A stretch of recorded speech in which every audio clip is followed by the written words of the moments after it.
Super മറുപടി. ഞാൻ ഏറിപ്പോയി. ഇനി മന്ത്രിയും കൂടെ ആവുകയാണ്. ഇനി അച്ഛനൊക്കെ കിട്ടുന്നത് കുറവാകും. എന്താ ചെയ്യാൻ പറ്റും? ഒന്നും ചെയ്യാൻ പറ്റില്ല. ജയം സംഭവിച്ചു കഴിഞ്ഞപ്പോൾ അതെല്ലാം മാറി സപ്പോർട്ട് എന്നുള്ള രീതിക്കായി മാറി. ചില മാധ്യമങ്ങൾ, ഞാൻ എടുത്തു പോയി, ചില മാധ്യമങ്ങൾ കരുതിക്കൂട്ടി പല വിവാദങ്ങൾ ഉണ്ടാക്കിയിട്ടുണ്ട്. അത് നേരത്തെ ആഗ്രഹം പ്രകടിപ്പിക്കുന്നുണ്ട്, ഭയങ്കര ജെന്യുവനായിട്ടാണ്. ഇതിപ്പം ഞാനും എൻ്റെ അച്ഛനെ പറ്റി തള്ളുന്ന മാതിരിയാവും. പക്ഷേ അന്ന് സുരേഷ് ചേട്ടൻ പറഞ്ഞ് ഞാൻ ഇങ്ങ് എടുക്കുക എന്ന് പറഞ്ഞാൽ ഇത്തവണ പറഞ്ഞത് എനിക്കവർ തന്നു എന്നാണ് പറഞ്ഞത്. ഈ പറയുന്ന ആൾക്കാരുടെ വാലിഡിറ്റി എന്താ? അവരെന്ത് ചെയ്തിട്ടാണ് ഇത് വേറൊരാളുടെ ഇങ്ങനെ പറയുന്നത്? അച്ഛനേക്കാളും മികച്ച പ്രവർത്തനം നടത്തിയിട്ടുള്ള വ്യക്തികൾക്ക് അച്ഛൻ ഒരു തെറ്റ് ചെയ്ത് അതിനെ ക്രിട്ടിസൈസ് ചെയ്യാനുള്ള പൂർണ്ണ അവകാശമുണ്ട്. ഈ ഹോളിവുഡ് സിനിമയ്ക്ക് ഒരു ട്രോളാണോ ഇത്? ഇംഗ്ലീഷ് സിനിമകൾ നമ്മൾ കാണുന്നത് ന്യൂയോർക്കിൽ ഏലിയൻസ് വരുന്നതല്ലേ കാണുന്നത്. ഇവിടെ നമുക്ക് പത്തനംതിട്ടയിലും അല്ലെങ്കിൽ കൊച്ചിയിലും വരാമെന്ന് നമ്മൾ കാണിക്കുകയാണ്. ഞാൻ ഈ ട്രോള് ശരിക്കും എൻജോയ് ചെയ്യണമെന്ന് തോന്നിയായിരിക്കും. എല്ലാവരും എനിക്ക് ഒത്തിരി കിട്ടാറുണ്ടല്ലോ, അതുകൊണ്ടാണ്.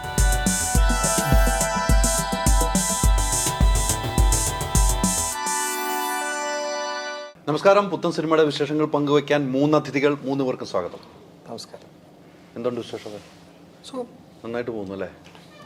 നല്ലൊരു സിനിമ കണ്ടവരൊക്കെ പറയുന്നു ഈ സിനിമ കാണേണ്ട സിനിമയാണ്. സംവിധാനത്തിൽ നിന്ന് തുടങ്ങാം അല്ലേ? 2 സിനിമ സംവിധാനം ചെയ്തിട്ട് ഒരു വ്യത്യസ്തമായ സിനിമയായിട്ട് വരാനുള്ള ഒരു ചങ്കൂറ്റം അഭിനന്ദിക്കുന്നുണ്ടോ? Thank you. എന്താണ് ഇത്തരം ഒരു സബ്ജക്റ്റ് തിരഞ്ഞെടുക്കാൻ കാരണം? പണ്ടുകൂടെ സയൻസ് ഫിക്ഷൻ സിനിമകൾ ഇഷ്ടമായിരുന്നു.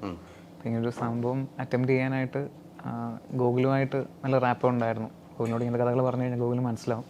ഗണേശ് സാറിനും ഫസ്റ്റ് തന്നെ പോയി പറഞ്ഞപ്പം സംഭവം കിട്ടി കറക്റ്റായിട്ട്. സാറാണ് ശരിക്കും പറഞ്ഞാൽ പ്രൊഡ്യൂസറിൻ്റെ അടുക്കിലേക്ക് പറഞ്ഞു വിടുന്നതും പെട്ടെന്ന് തന്നെ പ്രോജക്റ്റായി. അപ്പം ആക്ടേഴ്സിന് അത് മനസ്സിലാക്കി കഴിഞ്ഞാൽ നമുക്കുള്ളൊരു സപ്പോർട്ടാണെന്ന് തോന്നുന്നു. ഇങ്ങനത്തെ ഒരു പ്രോജക്റ്റ് നടക്കാനുള്ള ആദ്യം വേണ്ടതെന്ന് തോന്നുന്നു. അല്ല, ഗണേഷ് കുമാർ ചേട്ടനൊക്കെ ഇങ്ങനെ ഒന്ന് മാറ്റണമെങ്കിൽ അത് ഗംഭീര കഴിവ് തന്നെയാണ് കേട്ടോ. നമ്മൾ ഒരിക്കലും കാണാത്ത ഗണേഷ് ചേട്ടൻ അതിനകത്ത് കാണുന്നത്. സാറിന് ശരിക്കും പറഞ്ഞാൽ ഇതൊക്കെ പെട്ടെന്ന് മനസ്സിലാവും. സാറിലേക്കും ചിലപ്പം സാറിൻ്റെ പൊളിറ്റിക്കൽ കരിയർ കൊണ്ടിട്ടും സാർ ചെയ്യുന്ന സിനിമകൾ തരത്തിലുള്ള സിനിമകളായതുകൊണ്ട് ചിലപ്പോൾ സാറിന് ഇങ്ങനത്തെ കഥാപാത്രങ്ങൾ വരാത്തതുകൊണ്ടായിരിക്കാം. പക്ഷെ നമ്മൾ പോയി പറഞ്ഞപ്പോൾ സാറിന് പെട്ടെന്ന് അത് കിട്ടി. സാറിന് അതിൻ്റെ ഐഡിയാസും കാര്യങ്ങളൊക്കെ പറഞ്ഞപ്പോൾ സാറിന് ഒരു സെഷനിൽ തന്നെ സാറിന് മനസ്സിലായി. സാർ തന്നെ സജസ്റ്റ് ചെയ്യായിരുന്നു, നാളെ പോയി പ്രൊഡ്യൂസറിനെ കാണാൻ. പിറ്റേ ദിവസം സിനിമ ഓണാകുമായിരുന്നു. എനിക്ക് തോന്നുന്നത് നമ്മൾ ഈ മലയാള സിനിമയിൽ ഇത്തരം വന്നിട്ടില്ല. ഇതൊരു നമ്മൾ പുതിയൊരു ലോകം നമ്മൾ പരിചയപ്പെടുത്തുകയാണ്. അതെ, ഇനിയുള്ളൊരു കാലഘട്ടത്തെ പരിചയപ്പെടുത്തുകയാണ്. അതിന് കുറേ എനിക്ക് തോന്നുന്നു ഗ്രാഫിക്സിൽ ഇത് വലിയ പ്രാധാന്യം നൽകിയിട്ടുണ്ടല്ലേ? എനിക്ക് തോന്നുന്നു 1-2 വർഷത്തോളം ഗ്രാഫിക്സിന് വേണ്ടി ഒരു സമയം ചെലവഴിച്ചെന്ന് എനിക്ക് തോന്നുന്നു. അത്രയും തന്നെ കാശും ശരി, അത്ര തന്നെ പൈസയും ആയിട്ടുണ്ടാവും. അത്തരമൊരു നമ്മൾ ഈ കണ്ടിരിക്കുന്ന ഇതിൻ്റെ താങ്കളുടെ ഒരു വിഷനിൽ ഇത്തരം ഒരു സിനിമ പ്രേക്ഷകരിലേക്ക് എത്തുമ്പോൾ എങ്ങനെയായിരിക്കും ഇതൊരു ചിന്താഗതി വന്നിരുന്നു? തീർച്ചയായിട്ടും വന്നിരുന്നു. ആ പ്രതീക്ഷയും ഇപ്പോഴത്തെ ജനറേഷന് തന്നെയാണ് അതിൽ ഏറ്റവും കൂടുതൽ പ്രതീക്ഷയുള്ളത്. കാരണം ഭയങ്കര വേൾഡ് മീഡിയയോടും പുതിയ തരം സിനിമകളോടും ഒക്കെ എക്സ്പോഷർ ഉള്ളൊരു ജനറേഷനാണ് നമുക്കിപ്പോൾ ഉള്ളത്.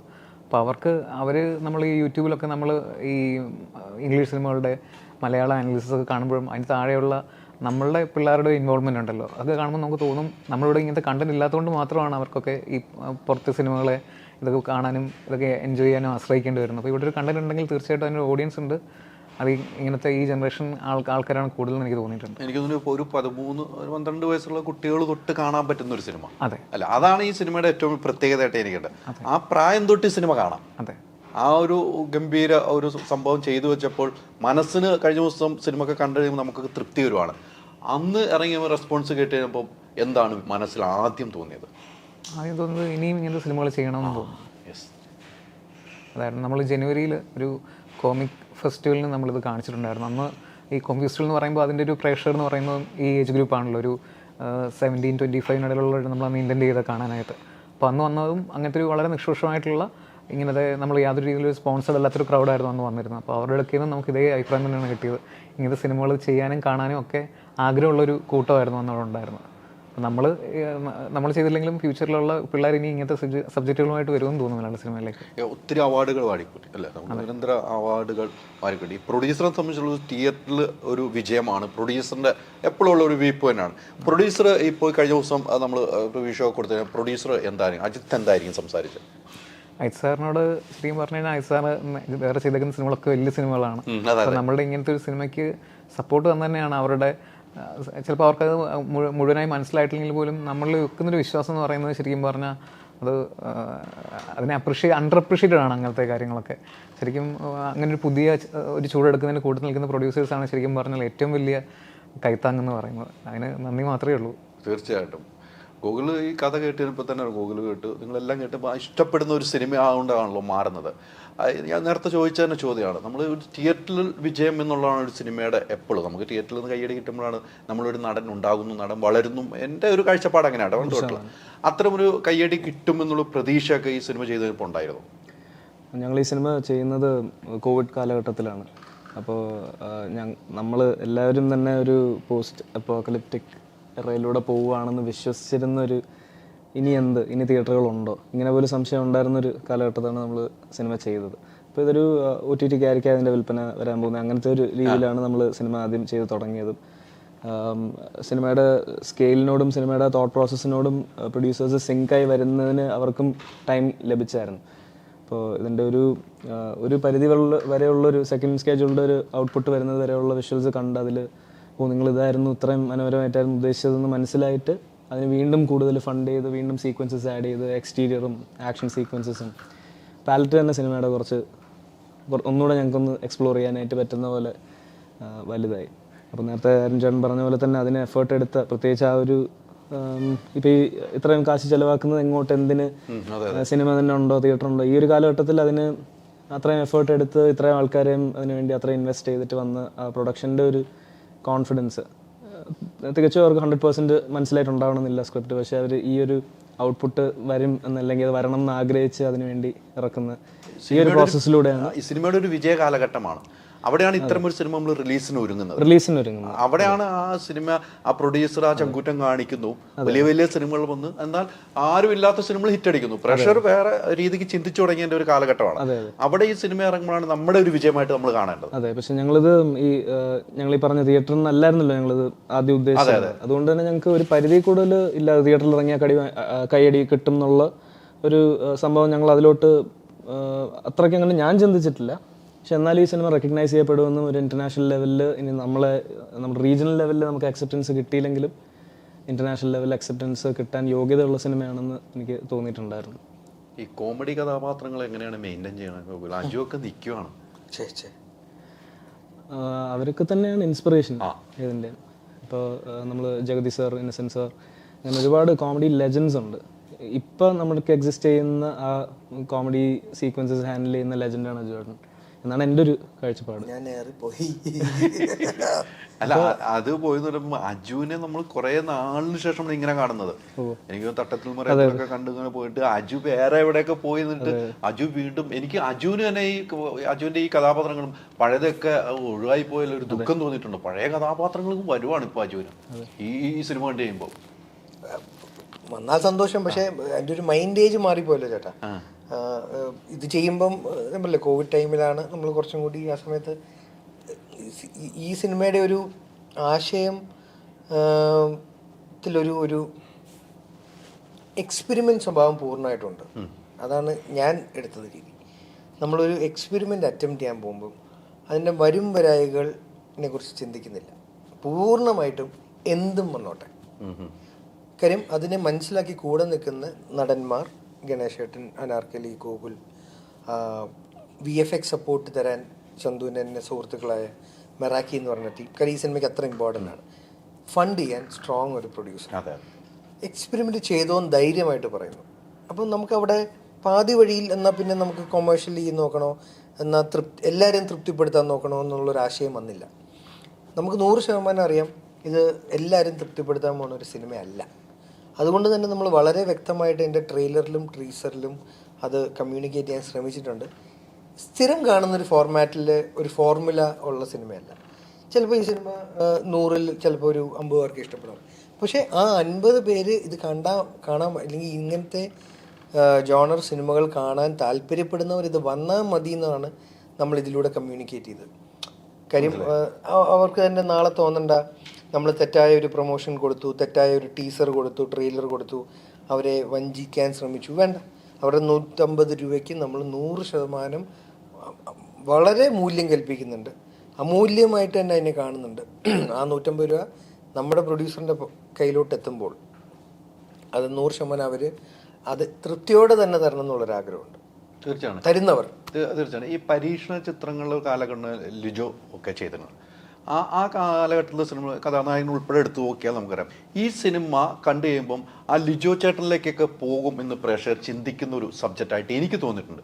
അതൊക്കെ അന്നൊക്കെ ലിജോ ചേട്ടൻ്റെ സിനിമ ഇറങ്ങുമ്പോൾ ഒരു വിമർശനങ്ങളുണ്ടായി. പിന്നീട് ഒരു ക്ലാസിക് ചിത്രങ്ങൾ എന്ന് പറഞ്ഞു. പരീക്ഷണ കാലഘട്ടമാണ് പുള്ളി എടുത്തത്. ആ ഒരു കാലഘട്ടത്തിലേക്ക് ഈ സിനിമ എത്തി ഇപ്പോൾ വരുമ്പോൾ അങ്ങനെ ഒരു ചിന്താഗതി ഉണ്ടാകാൻ പാടില്ല. എനിക്ക് നായകൻ എന്ന് പറഞ്ഞ സിനിമയും സിറ്റി ഓഫ് ഗോഡ് എന്നൊരു സിനിമയും ഒക്കെ വളരെ ഫേവറേറ്റ് സിനിമകളാണ്. അതൊന്നും തിയേറ്ററുകളിൽ അത്രയും ചലനം സൃഷ്ടിച്ച സിനിമകളാണെന്ന് എനിക്ക് തോന്നുന്നില്ല. പക്ഷേ എനിക്ക് മലയാള സിനിമ ഭയങ്കര ഒരു ഇതൊക്കെ മലയാള സിനിമയിൽ ഇങ്ങനത്തെ ഒരു ഷോട്ട്, ബിഗ് ബി വന്നപ്പോൾ എന്തായിരുന്നു ഒരു ഷോട്ട് നമ്മളെ ഞെട്ടിക്കുന്ന, അതൊക്കെ ഭയങ്കര സന്തോഷം തന്നൊരു കാര്യമാണ് ഒരു പ്രേക്ഷകൻ എന്നുള്ള നിലയിൽ. അപ്പം പിന്നെ ഒരു ആമീൻ വരേണ്ടി വന്നു. അത് പൂർണ്ണമായും ഒരു ആക്സെപ്റ്റൻസ് വരാനല്ല, അദ്ദേഹത്തിൻ്റെ ക്രാഫ്റ്റിനെ അംഗീകരിക്കുന്നതും തിരിച്ചറിയുന്നതും മനസ്സിലാക്കുന്നതും ആ ലിബേർട്ടി കൊടുക്കുന്നൊരു സമയം. തീർച്ചയായിട്ടും ഞാൻ സാജൻ ബേക്കറി ചെയ്യുന്ന സമയത്തും സായാഹ്ന വാർത്തകൾ ചെയ്യുന്ന സമയത്തൊക്കെ അരുൺ ചന്തുവിൽ ഇതിനു മുന്നേ 10-12 വർഷമായിട്ടുള്ള അദ്ദേഹമായിട്ടുള്ള ഒരു സൗഹൃദമാണ്. അദ്ദേഹത്തിൻ്റെ കോൺസെപ്റ്റുകൾ, അദ്ദേഹത്തിൻ്റെ ഒരു വിഷൻ ഉണ്ടല്ലോ, അതൊക്കെ എനിക്കറിയാം. അപ്പോൾ ആ വിഷൻ വെച്ചിട്ട് അദ്ദേഹം വളരെ കേപ്പബിളാണ് പല കാര്യങ്ങളും ചെയ്യാമെന്നുള്ളൊരു വിശ്വാസം എനിക്കുണ്ട്. ഗഗനചാരിയിലോട്ട് വരുമ്പോൾ എനിക്ക് തോന്നുന്നു, എനിക്ക് ഒരു കാര്യം അദ്ദേഹത്തിൽ അപ്രീഷിയേറ്റ് ചെയ്യപ്പെടേണ്ടത്, സാജൻ ബേക്കറി എന്ന സിനിമയുടെ ഒരു ആക്സെപ്റ്റൻസ് അത്രയും ഇല്ലാതിരുന്ന സമയത്ത്, പ്രേക്ഷകർ അതിനെ തിരസ്കരിച്ചിരിക്കുന്ന സമയത്താണ് വീണ്ടും ഈ എക്സ്പെരിമെൻ്റായിട്ട് പുള്ളി വരുന്നത്. അത് എന്തൊക്കെ പറഞ്ഞാലും എനിക്കത് അപ്രീഷിയേറ്റ് ചെയ്യപ്പെടേണ്ട ഒരു കാര്യമായിട്ട് തോന്നി. കാര്യം സ്വയം ആദ്യം അവനവനെ തന്നെ വിശ്വസിക്കണം. എന്നാൽ മാത്രമേ മുന്നോട്ട് മറ്റുള്ളവർ അവനെ വിശ്വസിച്ച് തുടങ്ങുള്ളൂ. അപ്പം അത് എനിക്ക് വളരെ, ഞാൻ അവനിലുള്ള അവൻ്റെ വിശ്വാസത്തെ ഞാൻ ഇന്നല്ല ഞാൻ മുന്നേ വിശ്വസിക്കുന്നു, ഇന്ന് ഞാൻ പൂർണ്ണമായിട്ടും വിശ്വസിക്കുന്നു. എനിക്ക് തോന്നുന്നു LJPയുടെ സിനിമകൾ നമ്മൾ കണ്ടു വളർന്നവരാണ്. നമ്മളെല്ലാം ഇഷ്ടപ്പെടുന്ന സിനിമയാണ്. എല്ലാവർക്കും ഈ പറഞ്ഞാൽ അജു പറഞ്ഞാൽ ഇഷ്ടപ്പെടണമെന്നില്ല. ആ ഒരു സംസാരം എനിക്ക് ഈ സിനിമ കണ്ടപ്പം എനിക്ക് അത്തരം സിനിമകൾ എനിക്ക് തോന്നി. ആളുകൾക്ക് പരിചയപ്പെടുത്തുന്നു, അദ്ദേഹം പരിചയപ്പെടുത്തുന്ന ഒത്തിരി സിനിമകളുണ്ടല്ലേ, എത്രയോ സിനിമകൾ പരിചയപ്പെടുന്നത്, എത്ര വിമർശനം കേട്ടിട്ടുണ്ട് അദ്ദേഹം. ആ ഒരു കാലഘട്ടത്തിലേക്ക് എനിക്ക് ഈ സിനിമയെ കൊണ്ടുപോകുന്നു എനിക്ക് സ്വയം തോന്നിയ ഒരു വ്യക്തിയാണ്. അദ്ദേഹത്തിൻ്റെ സിനിമകൾ വെച്ച് നോക്കും. ആ ഒരു രീതി, ആ ഒരു മൂഡിലേക്ക് വന്നപ്പോൾ എന്താണ് തോന്നിയത്? നിങ്ങൾ സംസാരിച്ചിട്ടുണ്ടോ? ലിയോ സാർ നമുക്കെല്ലാം ഈ പറഞ്ഞ പോലെ ഇന്ത്യ സിനിമകൾ എടുക്കുന്ന ആൾക്കാർക്ക് ബേസിക്കലി അദ്ദേഹം ഒരു, നമ്മളൊക്കെ പേഴ്സണലി ഞാൻ എല്ലാ സിനിമകളും ലിയോ സാറിൻ്റെ സിനിമ ഇറങ്ങുന്ന സമയത്തൊക്കെ നമ്മൾ LGPV ട്രസ്റ്റ് എന്ന് പറഞ്ഞിട്ട് നമ്മളൊക്കെ പോസ്റ്റ് ചെയ്യുന്ന ആൾക്കാരാണ്. അപ്പോൾ ആ രീതിയിൽ മലയാള സിനിമയുടെ ഭയങ്കര ഒരു പുതിയ വഴി വെട്ടി തുറന്നു വന്ന ആളാണ്, ഭയങ്കര ഇൻസ്പിറേഷനാണ്. അപ്പോൾ അതേപോലെ തന്നെ നമുക്കിതിനകത്ത് ഒരു എക്സിക്യൂട്ടീവ് പ്രൊഡ്യൂസറുള്ള ഒരാളാണ് കൃഷാന്ത് ഏട്ടൻ. അപ്പം പുള്ളിയാണ് ശരിക്കും പറഞ്ഞാൽ എനിക്ക് അതിനകത്ത് അങ്ങനത്തെ രീതിയിലൊരു ടോർച്ച് ബെയറായിട്ട് എൻ്റെ ഫ്രണ്ടിലുണ്ടായിരുന്നത്. ആവാസവ്യൂഹം എന്ന് പറഞ്ഞ സിനിമ തിയേറ്ററിൽ കാണുന്ന സമയത്ത് ഓക്കെ ഇതിനൂടെ ഒരു ഓഡിയൻസ് ഉണ്ട്, അല്ലെങ്കിൽ ഇതും നമുക്ക് ഈ പറഞ്ഞ പോലെ ഒരു പൂർണ്ണമായിട്ട് നമ്മളെ ഒരു പുതിയതായിട്ടുള്ളൊരു പ്രേക്ഷകനെ ഇവിടെ ഉണ്ടാക്കുന്ന ഒരു പ്രോസസ്സായിരുന്നു ശരിക്കും പറഞ്ഞാൽ ആവാസവ്യൂഹം എന്ന് പറയുന്നത്. അപ്പം ഞാൻ അത് സോണി ലൈവിൽ അത് എക്സ്പീരിയൻസ് ചെയ്യുന്ന സമയത്ത് എനിക്ക് മനസ്സിലായി, ജസ്റ്റ് ഒരു OTTയുടെ ഒരു ബൂം വരുന്ന സമയത്ത് ശരിക്കും പറഞ്ഞാൽ ഫിലിം മേക്കേഴ്സിനെ പുതുതായിട്ട് മലയാളികൾ എക്സ്പ്ലോർ ചെയ്യുവാണ്. അപ്പം ആ രീതിയിൽ ലിയോ സാറിൻ്റെയും അല്ലെങ്കിൽ കൃഷ്ണദേട്ടൻ്റെ ഒക്കെ ഒരു ലീനേജിനെ ശരിക്കും യൂസ് ചെയ്യാൻ പറ്റുന്ന ഒരു പുതിയ ഫിലിം മേക്കേഴ്സ് ഇനി വരാതിരിക്കുന്നുള്ളൂ. ചിലപ്പോൾ അതിലൊരാളായിരിക്കാം ഞാൻ. അപ്പോൾ അങ്ങനെ ആവട്ടെ. തീർച്ചയായിട്ടും, ബാക്കി പറഞ്ഞോളൂ. അങ്ങനെ കൃഷ്ണദേട്ടൻ അത് നമ്മുടെ കൂടെ എക്സിക്യൂട്ടീവ് പ്രൊഡ്യൂസർ നിൽക്കുന്ന സമയത്ത് തന്നെ അദ്ദേഹത്തിനെ നമ്മൾ നോക്കി കാണുന്നത് തന്നെ ഈ സിനിമകൾക്ക് നമുക്ക് ഭയങ്കര കോൺഫിഡൻസ് തന്ന, അല്ലെങ്കിൽ ഇങ്ങനത്തെ സിനിമകൾ ചെയ്യാൻ വേണ്ടിയിട്ട് നമുക്ക് ഒരു വഴിവിട്ട് തുറന്നു തന്ന ആൾക്കാരായിട്ടാണ് നമ്മൾ ലിയോ സാറിനെയും കൃഷ്ണദേട്ടനെയും കാണുന്നത്. അപ്പോൾ ഞാൻ കഴിഞ്ഞാലും അങ്ങനത്തെ തന്നെ ആൾക്കാർ വരുമെന്ന് തന്നെയാണ് ഞാൻ വിശ്വസിക്കുന്നത്. അപ്പോൾ ഈ ഒരു സയൻസ് ഫിക്ഷൻ എന്ന് പറഞ്ഞിട്ടുള്ള ഒരു പ്രത്യേക ജോണ്ടർ എന്ന് പറയുന്ന മലയാള സിനിമയിൽ അറ്റംപ്റ്റ് ചെയ്തത് വളരെ കുറവാണ്. കാരണം അങ്ങനത്തെ ഒരു മുഖ്യധാര സിനിമയുടെ ഒരു ചൂട് പിടിച്ച് പോകുന്ന ഒരു ജോണ്ടർ അല്ല ബേസിക്കലി അത്. പക്ഷേ എന്നാൽ അത് കാണാൻ താല്പര്യം ഉണ്ടെന്നുള്ളത് നമുക്ക് ഏകദേശം ഇതിൻ്റെ ഒരു ഇപ്പോൾ ഒരു പ്രിവ്യൂ കഴിഞ്ഞപ്പോഴൊക്കെ നമുക്ക് ഏകദേശം ധാരണയുണ്ട്. അപ്പോൾ ആ ജനതയും ശരിക്കും പറഞ്ഞാൽ ഞങ്ങൾ വിശ്വസിക്കുന്നുണ്ട് ഭയങ്കരമായിട്ട്.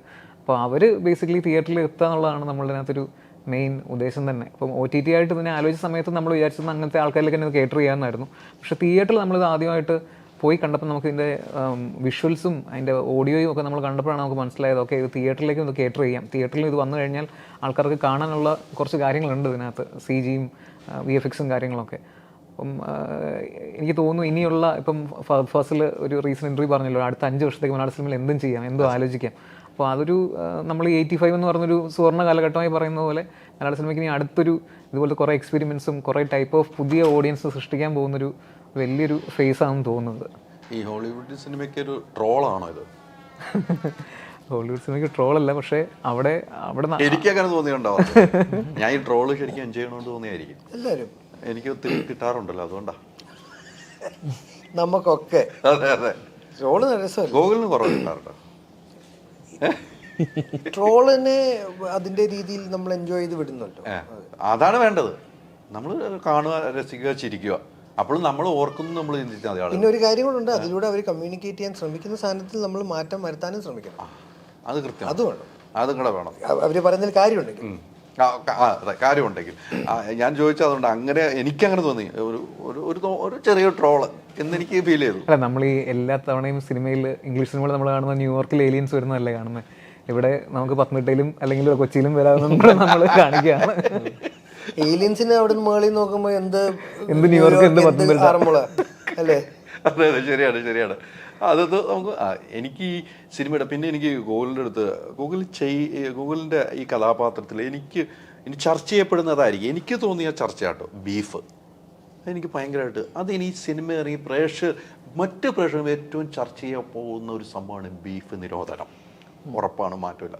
പിന്നീട് പുതിയ കാലഘട്ടത്തിലേക്ക് നമുക്ക് അതിനുവേണ്ടി മറ്റൊരു മൃഗത്തെയൊക്കെ സ്വപ്നം കണ്ട് വരുന്നു. ആ ഒരു സീൻ എടുക്കുമ്പോൾ എങ്ങനെയായിരുന്നു ഗൂഗിൾ? എനിക്ക് ഉദ്ദേശിച്ചത് മനസ്സിലായി. ഇല്ല, അങ്ങനത്തെ ഒരു ചിന്ത, അങ്ങനത്തെ സമയത്ത് ഇത് കാര്യം പുള്ളിയുടെ മനസ്സിലാണല്ലോ ഇതിന്റെ ആക്ച്വൽ ധാരണ.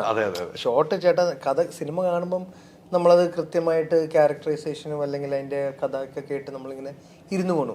ഇത് ഷൂട്ട് ചെയ്യുമ്പോൾ ഇത് ഉച്ചയ്ക്ക് മുന്നേ ഈ ഷോട്ട് എടുത്ത് ഇപ്പോൾ അതിൻ്റെ ഒരു 2 കട്ടെടുത്തു. അത് കഴിഞ്ഞിട്ട് ഇപ്പുറത്ത് പോയി മുകളിൽ താഴത്തെ ഫ്ലോറിൽ പോയിട്ട് പ്രമോഡ് ഒരു 2 കട്ടെടുത്തു. അവിടെ ലൈറ്റപ്പ് എടുക്കുമ്പോൾ ഒരു എന്താ പറയുക, ഓർഡർ ഷൂട്ട് അല്ലല്ലോ. അപ്പം അതുകൊണ്ട് തന്നെ അങ്ങനെ നമ്മൾ ഭയങ്കര അതിനോടൊന്നും അങ്ങനെ ശ്രദ്ധ പുലർത്താൻ പറ്റിയിട്ടില്ല. അതൊക്കെ ഒതുക്കത്തിൽ ആ സമയത്ത് ചന്തു അങ്ങ് എടുത്ത് വിട്ടു, ഗോകുലിനെ വെച്ച്. പക്ഷെ മനസ്സിലാക്കി തന്നെയാണ് പറഞ്ഞതും. അതിപ്പം പറഞ്ഞോണ്ടെന്താ, അതിനൊരു നർമ്മം കൂടുതൽ അതിന് ഫീൽ ചെയ്യാമെങ്കിൽ അത് ഉണ്ടാവട്ടെ എന്ന്. അതാണല്ലോ നമ്മൾ അവിടെ ചെന്ന് അഭിനയിക്കുമ്പോൾ ഇല്ല, അത് അവിടെ ചെല്ലുമ്പോൾ അല്ലെന്നാണ് ഞാൻ. അവിടെ ചെല്ലുമ്പോൾ ഗൂഗിളിൻ്റെ പ്രയോറിറ്റീസോ ഒരു പരിധി കൂടുതൽ പുഷ് ചെയ്യരുതെന്നാണ് എൻ്റെ ഒരു. അത് ഗൂഗിളിനെ കൊണ്ട് പറയിപ്പിക്കാനുള്ള ഇപ്പം പറഞ്ഞല്ലോ ആ ഒരു മിടുക്കാട്ടോ ഇവിടെ. അത് അങ്ങനെയും കൂടിയല്ല, അത് കൃത്യമായിട്ട് അതിനെ മനസ്സിലാക്കിയിട്ട് ചെയ്യുന്ന തന്നെയാണ്. പിന്നെ ഏറ്റവും വലിയൊരു സൗഭാഗ്യം എന്ന് പറയുന്നത്, നമ്മൾക്ക് കമ്മിറ്റഡ് ആയിട്ടുള്ള ഈ ആർട്ടിസ്റ്റുകൾക്ക് ഈ രീതിയിലുള്ള ഇൻഹിബിഷൻസോ അല്ലെങ്കിൽ വാശികളോ ഇല്ലെന്നുള്ളതാണ്. വൺസ് അവർ കമ്മിറ്റഡ് ആണെന്നുണ്ടെങ്കിൽ അവരത് ചെയ്യാന്നുള്ളതാണ്. വൺസ് അവർ അതിൻ്റെ ഐഡിയ കിട്ടിക്കഴിഞ്ഞാൽ അവരത് എക്സിക്യൂട്ട് ചെയ്യുന്നതിന് അവർ യാതൊരു രീതിയിലും ഒരു തടസ്സം നിൽക്കുമോ അല്ലെങ്കിൽ ഇതിന് പറയാൻ പറ്റില്ല എന്നുള്ള രീതിയിലത്തെ അങ്ങനത്തെ ചോദ്യം പറച്ചിലുകളൊന്നും ഇല്ല. അതിപ്പം ഈവൻ ഗോകുലും കണ്ടു, സുരേഷ് ഗോപി സാറും ഈ മൂവി കണ്ടിട്ടുണ്ടായിരുന്നു. സാറും മൂവി കണ്ടിട്ട് അപ്രിഷ്യേറ്റ് ചെയ്തിട്ടേ ഉള്ളൂ. അപ്പം അങ്ങനത്തെ ഇഷ്യൂസ് ഒന്നും ശരിക്കും പറഞ്ഞാൽ ഒരു ആർട്ടിസ്റ്റ് എന്നുള്ള നിലയിൽ ഇവരൊന്നും നമുക്ക് ആ രീതിയിൽ നോക്കിക്കാണാൻ പോലും പറ്റില്ല. അവരെത്രത്തോളം ഇതിനൊക്കെ മുമ്പുള്ള എത്രയോ അങ്ങനത്തെ കോൺട്രവേഴ്ഷ്യൽ ആയിട്ടുള്ള മേ ബി കാര്യങ്ങളോ അല്ലെങ്കിൽ ഭയങ്കര ഡെയറിങ് ആയിട്ടുള്ള അറ്റംപ്റ്റ്സോ നടത്തിയിട്ടുള്ള ടെക്നീഷ്യൻസാണ് അവരൊക്കെ. അപ്പം ആ രീതിയിലൊന്നും ഒരു പ്രശ്നമേ ഞാൻ സത്യം പറഞ്ഞാൽ ഗണേശ് സാറിൻ്റെ സൈഡിൽ നിന്നോ ഗോകുലിൻ്റെ സൈഡിൽ നിന്നോ എനിക്ക് ഉണ്ടായിട്ടില്ല. അല്ല, തീർച്ചയായിട്ടും ഉണ്ടായിരുന്നു. ഞാനത് ചോദിക്കാൻ കാരണം ഗോകുൽ അഭിനയിച്ചതുകൊണ്ട്, ഗോകുൽ തന്നെ അതിൽ ചെയ്തതുകൊണ്ട് അത് രാഷ്ട്രീയ ചർച്ചയിലേക്ക് വഴി മാറും എന്ന് എൻ്റെ ഒരു വ്യൂ പോയിന്റ് ആട്ടോ. മറ്റുള്ളവരെങ്ങനെയാണ്, പക്ഷെ നമ്മളതിലെ തമാശയാണ്. അതെ, കോമഡി ആയിട്ട് തന്നെ പോയിട്ടുണ്ട്. നല്ല രീതിക്ക് തമാശയായിട്ട് വർക്കൗട്ട്. ഒരു വേൾഡ് ബിൽഡിങ്ങിന്റെ ഗഗനചാരിയുടെ ആ ലോകം നമ്മൾ സൃഷ്ടിക്കുന്നതിന്റെ ഒരു ഭാഗം തന്നെയായിരുന്നു ഇതും. ഭക്ഷണം, വസ്ത്രം, ഇതിനുള്ള ഷോർട്ടേജ്, അതെ, അതിന്റെ രാഷ്ട്രീയങ്ങള്, മനുഷ്യന്റെ അവസ്ഥ, അതൊരു മനുഷ്യന്റെ ഒരു നിലനിൽപ്പിന്റെ രാഷ്ട്രീയം കൂടിയാണ്. അതിനകത്ത് ഇപ്പോഴത്തെ ഒരു പൊളിറ്റിക്കൽ പാർട്ടി അങ്ങനത്തെ ഒരു രീതിയിലുള്ളതല്ല, നിലനിൽപ്പിന്റെ രാഷ്ട്രീയമാണ് ഞങ്ങൾ അവിടെ കൂടുതൽ സംസാരിച്ചത്. നിങ്ങൾ പറഞ്ഞത് കറക്റ്റാണ്. ഞാൻ ഇപ്പോഴത്തെ രാഷ്ട്രീയം ഒന്നും പറഞ്ഞിട്ടില്ല, ഞാൻ ഒരിക്കലും പറയാൻ ഉദ്ദേശിക്കുന്നില്ല. ഞാൻ ഗോകുലിന്റെ അടുത്തേക്കൊന്ന് പോയി നോക്കിയെന്ന്. ഗോകുൽ അത് നൈസായിട്ട് പറഞ്ഞു പോയി, അജു സപ്പോർട്ട് ചെയ്ത് ഓക്കെ, ഞാൻ ഹാപ്പിയാണ് അതിനകത്ത്. ഗഗനചാരിയിലും ഇപ്പൊ ഒരു പൊളിറ്റിക്കൽ രാഷ്ട്രീയം ആ ഒരു രീതിയിൽ ഇത് കാണിക്കുന്നുണ്ടെങ്കിൽ തന്നെ നമുക്ക് ഇന്നത് എന്ന് പറയാൻ പറ്റുന്ന രീതിയിലല്ല അത് കാണിക്കുന്നത്. ഇതൊന്നും അല്ലാതെ തന്നെ നമ്മുടെ 300 സിനിമയിലെ സേർക്സിന്റെ വരെ റെഫറൻസ് മെയിൻ ലീഡറിന് കൊടുക്കുന്നൊക്കെ ഉണ്ട്. ഇപ്പൊ ഇത് പറഞ്ഞു 2048-3 നടക്കുന്ന ഒരു കഥയാണ്. അന്ന് എന്താ സംഭവിക്കും നമുക്ക് ഇന്ന് ഒരു ഐഡിയ ഇല്ല. അപ്പൊ അന്ന് നടന്നേക്കാവുന്ന എന്നൊക്കെ പറഞ്ഞ് കോവിഡിന്റെ സമയത്ത് ഇരുന്ന് സായി ശിവയും അരുണും കൂടെ ഉണ്ടാക്കിയ ഒരു ഫിക്ഷൻ ഇത്ര ഉള്ളത്. കോവിഡ് സമയത്ത് ചിന്തിക്കാൻ ഒത്തിരി സമയമുണ്ട്. കറക്റ്റ്. ഒരു പണി ഇല്ലാതിരിക്കുമ്പോൾ പണിയില്ല, പല രീതിക്ക് ചിന്തിച്ചു പോവാം. ആ കോവിഡ് സമയത്ത് ചിന്തിക്കുന്ന സമയത്ത് ഈ ബീഫ് നിരോധനമൊക്കെ വന്ന സമയം കൂടെയാണ്. അതെ. അതെ, ആ അപ്പോൾ സത്യം നമ്മളിപ്പോൾ പേപ്പർ വായിക്കുമ്പോഴോ അല്ലെങ്കിൽ സോഷ്യൽ മീഡിയയിൽ പോകുമ്പോൾ തിരക്കഥയ്ക്ക് വേണ്ട ഇൻപുട്സ് കിട്ടുന്നത് ആ ഒരു സമയത്താണ് ലക്ഷദ്വീപ് വിരോധം വലിയ വിവാദമാവുന്നു, ഇതെല്ലാം കൂടെ കറക്റ്റ് ക്യാച്ച് ചെയ്ത് എഴുതിയിട്ടുണ്ട്. പക്ഷെ എനിക്കത് ഗോകുലിൻ്റെ അഭിനയത്തിൽ എനിക്കത് ഞാൻ പറഞ്ഞില്ല, ഒരു രാഷ്ട്രീയമായിട്ട് പറഞ്ഞില്ല, എനിക്ക് എൻ്റെ അഭിനയത്തിൽ അതിൽ നമുക്ക് രസിച്ച് പോകാൻ പറ്റുന്നുണ്ട്. അവിടെയാണ് ഉദ്ദേശം അത് തന്നെ. അതാണ് ഉദ്ദേശം. അത് ആ ഉദ്ദേശത്തിലാണ് ചെയ്തതെന്ന് എനിക്ക് മനസ്സിലായെങ്കിലും ഞാനൊന്ന് രാഷ്ട്രീയവൽക്കരിക്കാൻ നോക്കിയെങ്കിലും എനിക്ക് രക്ഷപ്പെട്ട് പോകാൻ പറ്റിയെങ്കിൽ സന്തോഷം. തിരിച്ച് ഞങ്ങൾക്ക് രക്ഷപ്പെട്ടു പോകാൻ പറ്റിയതിൽ സന്തോഷം. കണ്ണൻ്റെ കയ്യിൽ നിന്ന്. അല്ല, ഈ സിനിമകളെല്ലാം എല്ലാ സിനിമകളും ഏത് സിനിമ എടുത്താൽ രാഷ്ട്രീയം പറയുന്നുണ്ടല്ലേ, പച്ചയായ രാഷ്ട്രീയം പറയുന്നുണ്ട്. അത് വേറെ രീതിക്ക് പറഞ്ഞു വന്ന ഒരു റൂട്ടായിരിക്കും സിനിമയുടെ രാഷ്ട്രീയം. എത്രയോ സിനിമകൾ നമ്മൾ പണ്ട് തൊട്ട് സന്ദേശം ഉൾപ്പെടെ നോക്കിയാൽ മതിയല്ലോ നമുക്ക്. ആ സിനിമകളും രാഷ്ട്രീയം പറയുന്നുണ്ട്. ആ രാഷ്ട്രീയം നമ്മൾ പറയേണ്ട രീതിക്ക് പറഞ്ഞാൽ അത് ഗംഭീരമായിട്ട് നമ്മൾ ഒരു ആർട്ടിസ്റ്റ് ചെയ്യാനും കഴിഞ്ഞാൽ അതിൻ്റെ വിജയം വേറെയുമാണ്. ഞാൻ കാണുന്ന കാഴ്ചപ്പാട് അതാണ്. അങ്ങനെയല്ല വരാറുള്ളത്. എനിക്ക് സിനിമ എൻ്റർടൈൻമെൻറ്റേ ഉള്ളൂ ചേട്ടാ. ഈ പറയുന്ന കൊടുക്കുന്ന കാശിന് ഒന്നെങ്കിൽ എൻഗേജ്മെൻറ്റ്, എൻ്റർടൈൻമെൻറ്റ് ഓർ എൻഗേജ്മെൻറ്റ്, ഒരു ത്രില്ലടിപ്പിക്കുക, അല്ലെങ്കിൽ ചിരിപ്പിക്കുക, അല്ലെങ്കിൽ ഒന്ന് ഇമോഷണലി ടച്ച് ചെയ്യുക, തിരിച്ചിറങ്ങുമ്പം അതവിടെ ഒരു കുറച്ച് ദിവസം ചർച്ച ചെയ്യാം, ഒരു വിനോദം കഴിച്ചു, അത്രേ ഉള്ളൂ. അതിന് ഈ അടുത്ത് ഫാദിക്ക പറഞ്ഞതുപോലെ തന്നെ ഒരുപാട് സീരിയസ് ആയിട്ട് കാണുന്നത് ശരിക്കും സിനിമയിൽ പ്രവർത്തിക്കുന്നവരോ നാളെ സിനിമയിൽ പ്രവർത്തിക്കണം എന്ന് ആഗ്രഹിക്കുന്നവരേ ഉള്ളൂ. അല്ലാതെ എനിക്ക് തോന്നുന്നില്ല ഡേ ടു ഡേ ലൈഫിൻ്റെ ചിന്തകളായിട്ട് പോകുന്നവർ സിനിമയ്ക്ക് അധികം ഒരു എൻ്റർടൈൻമെൻറ്റ് എൻഗേജ്മെൻറ്റിനേക്കാൾ ഉപരി പ്രാധാന്യം അവരുടെ ജീവിതത്തിൽ കൊടുക്കുന്നുണ്ടെന്ന്. അപ്പോൾ അത് ഉണ്ടെന്ന് അവരുടെ ജീവിതത്തിൽ സിനിമയ്ക്ക് അത് ഉണ്ടെന്ന് ഞാൻ തെറ്റിദ്ധരിക്കുന്നുമില്ല. നമ്മുടെ സാധനങ്ങൾ അത്രയൊക്കെ ഉള്ളൂ. അതെ അതെ അതെ, ഒരു ആസ്വദിപ്പിക്കുക, പോവുക. അജു, ഞാൻ പറഞ്ഞോളൂ, നേരത്തെ പറഞ്ഞോളൂ, എനിക്ക് അജുവിനെ ഈ സിനിമയിൽ കണ്ടു കഴിഞ്ഞപ്പം എനിക്ക് പഴയ അജുവിനെ എനിക്ക് അജു എവിടെയും പോയിട്ടില്ല, എനിക്ക് ആ ഒരു ഫീല് ശരിക്കും ഉണ്ടായി എന്നുള്ളതാണ്. അജു ചെയ്ത് വെച്ച കഥാപാത്രങ്ങൾ എനിക്ക് ആ ഒരു ഫീൽ ശരിക്കും അജുവിൽ നിന്നും കിട്ടിയിട്ടുണ്ട്. അതുപോലെ തന്നെ അനാർക്കലി വേറെ രീതിയിലേക്ക് എത്തിക്കാൻ എന്തായാലും ഈ സംവിധാനങ്ങളുണ്ട്. അജു എങ്ങനെയാണ് അജുവിന് എപ്പോഴും അത്തരം ഒരു കഥാപാത്രം കിട്ടുന്നത് തന്നെയല്ലേ എപ്പോഴും ഇഷ്ടം? ഇല്ല, അത് ഡിപ്പെൻഡ് ചെയ്യും ചേട്ടാ. കാര്യം ഈ ഓരോ പ്രായത്തിനനുസരിച്ച് നമുക്കും നമ്മളുടെ ഒരു മൈൻഡിൻ്റെ ഒരു കോൺട്രിബ്യൂഷൻ ഉണ്ട് ഒരു റോള് ചെയ്യുമ്പോൾ. ചിലപ്പോൾ ശാരീരികമായി നമ്മൾക്ക് ആ ലുക്ക് ഓക്കെ ആയിരിക്കും, മനസ്സുകൊണ്ട് ചിലപ്പോൾ ആയിരിക്കില്ല. അപ്പോൾ എനിക്ക് ഒരു പരിധിവരെ മാനസികമായി ഞാൻ അങ്ങനത്തെ ക്യാരക്ടേഴ്സിൽ നിന്ന് ഡിസ്കണക്റ്റഡ് ആയി. കുറച്ചും കൂടി മെച്ചുവേർഡ്, അല്ലെങ്കിൽ കുറച്ചും കൂടി വേറൊരു രീതിയിലുള്ള ഹ്യൂമർ, ഇതിലെ തെറിച്ച് നടക്കുന്ന ഇന്നിപ്പോൾ ചെയ്യാൻ ചിലപ്പോൾ ഞാൻ ചിലപ്പം താല്പര്യപ്പെടുന്നുണ്ടാവില്ല. അപ്പം അത് എല്ലാവർക്കും അങ്ങനെയല്ല കേട്ടോ, എൻ്റെ കാര്യമാണ് പറയാൻ. പക്ഷേ ചേട്ടൻ പറഞ്ഞ പോലെ ഇങ്ങനത്തെ ചെയ്ത് പറഞ്ഞ അഭിപ്രായം ഇതാണ്, കാണാൻ മുന്നോട്ടും താല്പര്യമുണ്ടെന്ന്. പക്ഷേ നല്ലത് ചെയ്തതല്ലാത്തത്, പുതുമയുള്ളത്, എനിക്ക് ചെയ്തിട്ടുള്ളത് പോലത്തെ അല്ലാത്തത് വന്നാൽ തീർച്ചയായിട്ടും അതിനെ മോശമാക്കാതെ ചെയ്യാൻ പ്രതീക്ഷിക്കുകയാണ്, ആഗ്രഹിക്കുന്നില്ല. പക്ഷെ വന്നാൽ ഞാൻ നോ പറയില്ല. കാര്യം തീർച്ചയായിട്ടും വരുമാന മാർഗമാണ്, ജീവിത മാർഗമാണ്, ചെയ്യും. അത് കൃത്യമാണ്. എന്തായാലും രണ്ട് കാര്യങ്ങൾ ചോദിച്ച് അവസാനിപ്പിക്കാം. ഞാൻ ഇരുന്നിട്ടൊന്നും ചോദിച്ചില്ല എന്ന് ഇനി പ്രേക്ഷകർക്ക് ഗോകുലിൽ ചിരി തുടങ്ങിയിട്ടുണ്ട്. അച്ഛൻ മന്ത്രിയായി, ഞാൻ ഏറ്റവും കൂടുതൽ അഭിമാനിക്കുന്ന മുഹൂർത്തമായിരുന്നു സത്യപ്രതിജ്ഞ ദിവസം. ഞാൻ വിളിച്ചിരുന്നു, അച്ഛനെ വിളിച്ചിരുന്നു, യാത്ര ചെയ്യുന്ന. അതായത് ഞാൻ ദൃക്സാക്ഷിയാണ്. ഞാനിപ്പോൾ അഭിനയിക്കുന്ന സിനിമയിൽ ഞാൻ ഡോക്ടറും ഇദ്ദേഹം കമ്പൗണ്ടറുമാണ്. എൻ്റെ കൂടെയാണ് അദ്ദേഹം അഭിനയിക്കുന്നത്. ആ ദിവസം രാത്രി ഇദ്ദേഹം ഫുൾ ടൈം ആ ലൈവിൽ അവിടെ അത് കണ്ടുകൊണ്ടിരിക്കുകയായിരുന്നു. വെരി എക്സൈറ്റഡ് ആയിരുന്നു. നേരത്തെ തന്നെ ആണെങ്കിലും അതിൻ്റെ ദൃക്സാക്ഷിയാണ്. ചേട്ടനും ഒരു ബയസും കൂടാതെ അച്ഛനൊപ്പം നിൽക്കുന്നത് ഞാൻ കണ്ടിട്ടുമുണ്ട്. ഞാൻ ഒരു കലാകാരനെ കണ്ടിട്ടുള്ളൂ, ഒരു നന്മയുള്ള മനുഷ്യനെ കണ്ടിട്ടുള്ളൂ. എനിക്ക് രാഷ്ട്രീയമുണ്ട്, അജുവിനുണ്ട്, എല്ലാവരും. രാഷ്ട്രീയക്കാരനായിട്ടല്ല ഞാൻ ഒരിക്കലും അച്ഛനെ കണ്ടിരിക്കുന്നത്. ഞാൻ ഓപ്പണായിട്ട് ഞാൻ സുരേഷാണ്, ഞങ്ങൾ ദുബായിലൊക്കെ ഒരുമിച്ച് യാത്ര ചെയ്താണ് സിനിമയുടെ പ്രൊമോഷൻ. ഞങ്ങൾ വണ്ടിയിലിരുന്ന് ഇങ്ങനെ രാഷ്ട്രീയം പറയും. അപ്പോൾ ഞാൻ അങ്ങനെ കാണുന്ന ഒരു മനുഷ്യല്ല, നന്മയുള്ള ഒരു മനുഷ്യനായിട്ട് ഞാൻ എൻ്റെ പേഴ്സണലി കണ്ടിട്ടുള്ളൂ. അങ്ങനെ സാധിച്ചു. നമ്മൾ ജയറാമേട്ടൻ്റെ മക്കളുടെ കല്യാണത്തിൽ നിന്ന് നമ്മൾ സംസാരിച്ചാണ് അല്ലേ, നമ്മൾ അച്ഛൻ്റെ വിജയത്തെ ഞാൻ ആ വിജയം ഉണ്ടാവുന്ന ഉറപ്പും. ഗോകുൽ അങ്ങനെയൊന്നുമല്ല കാണുന്ന ഒരു വീക്ഷണം. എൻ്റെ അച്ഛൻ നന്മ ചെയ്യുന്ന ഒരു മനുഷ്യൻ എന്നാണ് എന്നോട് പറഞ്ഞത്. പക്ഷെ അച്ഛൻ്റെ വിജയം ആഘോഷങ്ങൾ എങ്ങനെയാണ്? ഞങ്ങൾക്ക് അങ്ങനെ വലിയ ആഘോഷങ്ങളൊന്നും ഇല്ല. അത് അമ്മ അവിടെ ബൈറ്റിൽ പറയുന്നത് ഒന്നും പറയാൻ അറിയില്ല എന്നാണ് അമ്മ പറഞ്ഞുകൊണ്ടിരുന്നത്. അതെ അതെ, ഞങ്ങളിപ്പോൾ ഇത് പ്രതീക്ഷിച്ചോന്ന് ചോദിച്ചാൽ തീർച്ചയായിട്ടും ഇതിന് ഡിസേർവിംഗ് ആയിട്ടുള്ള ആളാണ്. അപ്പോൾ അത് ജനങ്ങൾ തന്നെ വിധി എഴുതി. അപ്പോൾ അതിൽ വളരെയധികം സന്തോഷമുണ്ട്. ഇപ്പം അല്ലാതെ എന്താ ഇപ്പം ഈ നന്മയുടെ കാര്യം പറഞ്ഞില്ല, എല്ലാവർക്കും ഉള്ളിൽ അത് ഉണ്ടായാൽ മതി. തികഞ്ഞ രാഷ്ട്രീയക്കാർക്കും അത് ഒരു പരിധി കൂടുതൽ നന്മ മിമിക്രി യൂണിയനിൽ അച്ഛൻ ഇപ്പോഴും പൈസ കൊടുത്തോണ്ടിരിക്കുകയാണ്. ഒരു സിനിമയിൽ നിന്ന് കിട്ടിയാൽ അപ്പോൾ 2 ലക്ഷം വെച്ച് കൊടുത്തോണ്ടിരിക്കുകയാണ്. ആര് ചെയ്യും? അച്ഛനേക്കാളും കേപ്പബിൾ ആയിട്ടുള്ള ആൾക്കാരും ഉണ്ട്. തീർച്ചയായിട്ടും ഒരു സിനിമയ്ക്ക് പൈസ കിട്ടിയാൽ ആ കൊടുക്കാന്നുള്ള വാക്ക് ഇപ്പോഴും പാലിച്ചുകൊണ്ടിരിക്കുന്ന ഒരു ഏക വ്യക്തി സുരേഷ് ഗോപി എന്നുള്ള നന്മയുള്ള മനുഷ്യൻ തന്നെയാണ്. ഞാൻ എവിടെയും പറയും, എനിക്ക് അനുഭവമുണ്ട്, ഞാൻ അവിടെ പോകാറുണ്ട്, അതുകൊണ്ടാണ് പറയുന്നത്.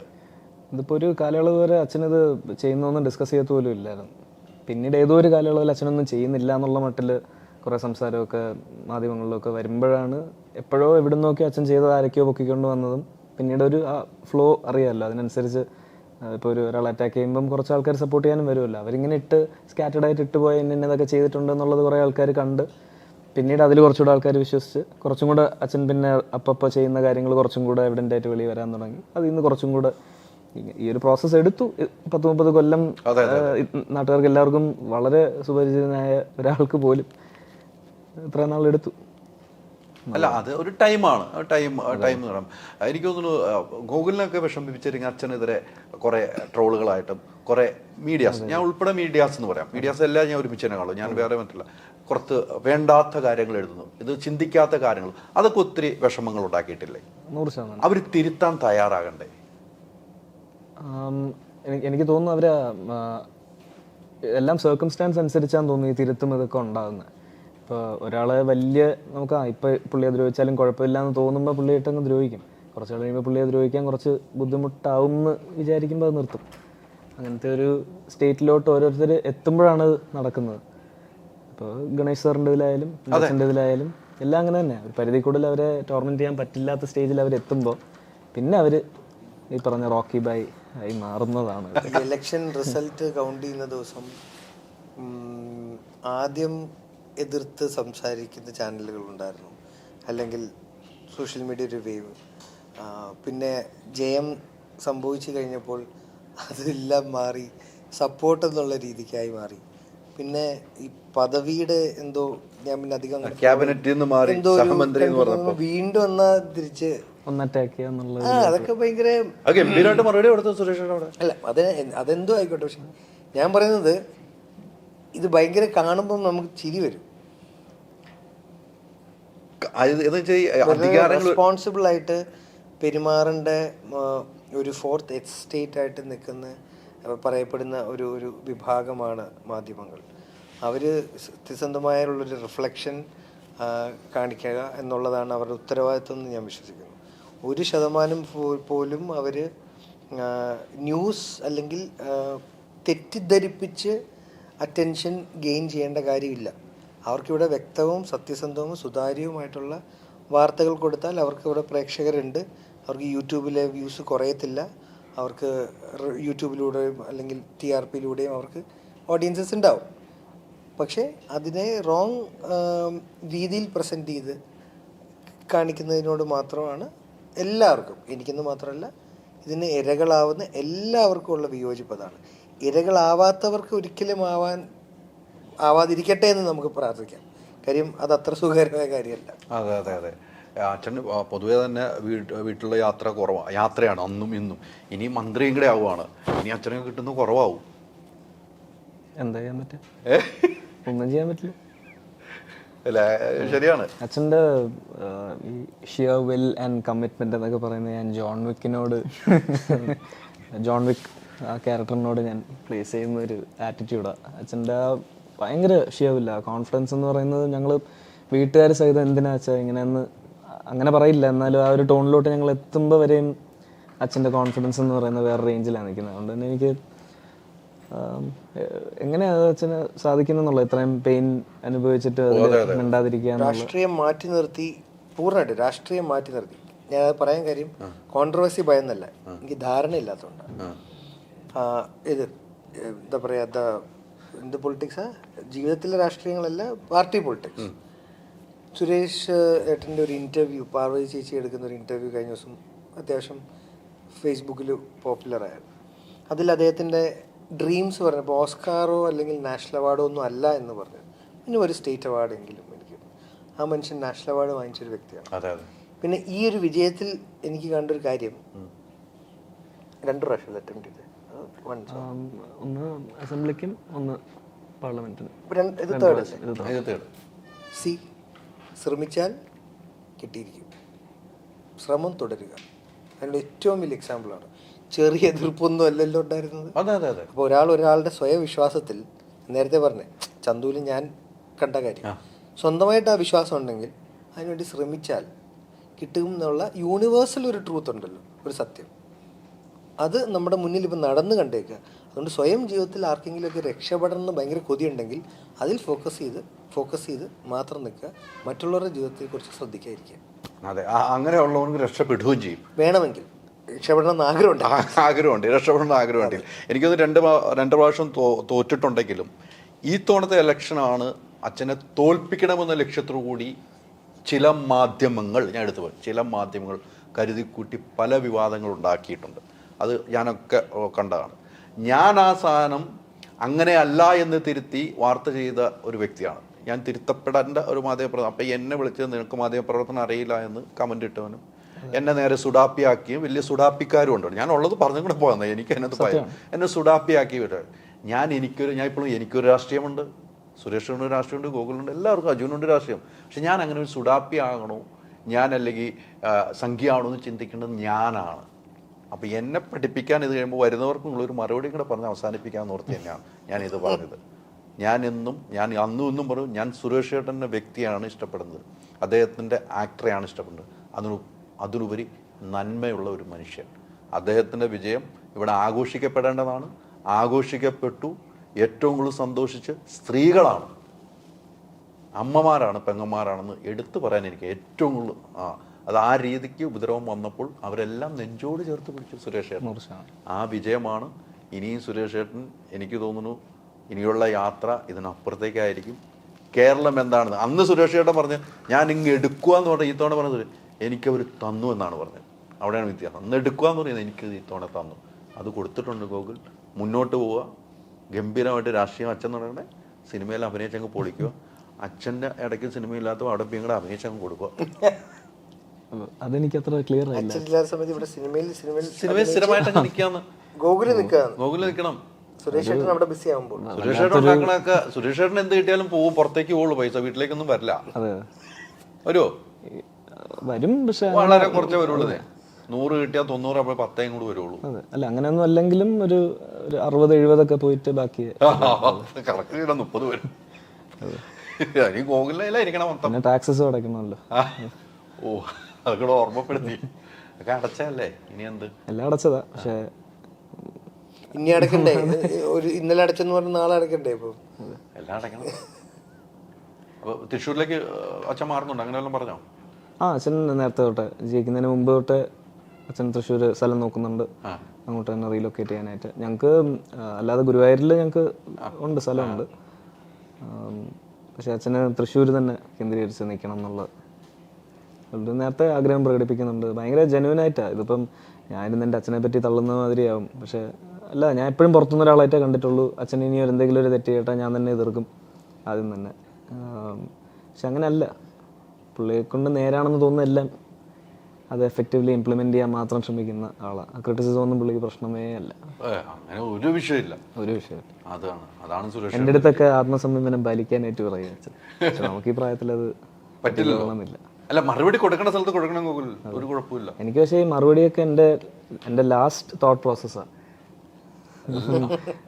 മറുപടിയോ അല്ലെങ്കിൽ ടൈപ്പ് ചെയ്ത് വെക്കുന്നതൊക്കെ നേരെ ചെന്ന് മുന്നിൽ നിൽക്കണം എന്നാണ് എനിക്ക് ആഗ്രഹം. എന്നിട്ട് ഇനി പറ മുഖത്ത് നോക്കിയിട്ടെന്നുള്ളത്. അതെ. പിന്നെ ഇതിനൊക്കെ എന്ത് പേർപ്പസ്? ഈ പറയുന്ന ആൾക്കാരുടെ വാലിഡിറ്റി എന്താ? അവരെന്ത് ചെയ്തിട്ടാണ് ഇത് വേറൊരാളുടെ ഇങ്ങനെ പറയുന്നത്?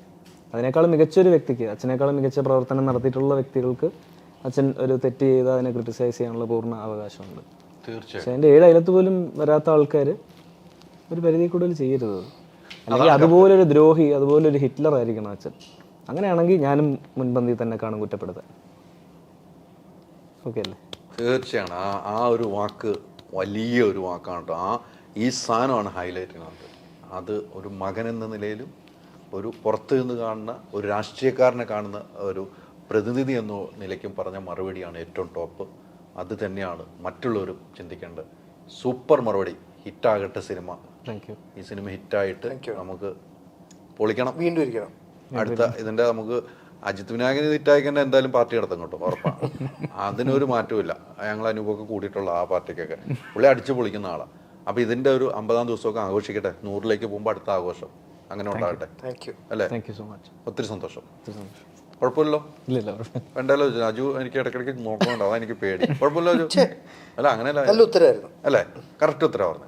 ഒത്തിരി സന്തോഷം കേട്ടോ. Thank you. Thank you.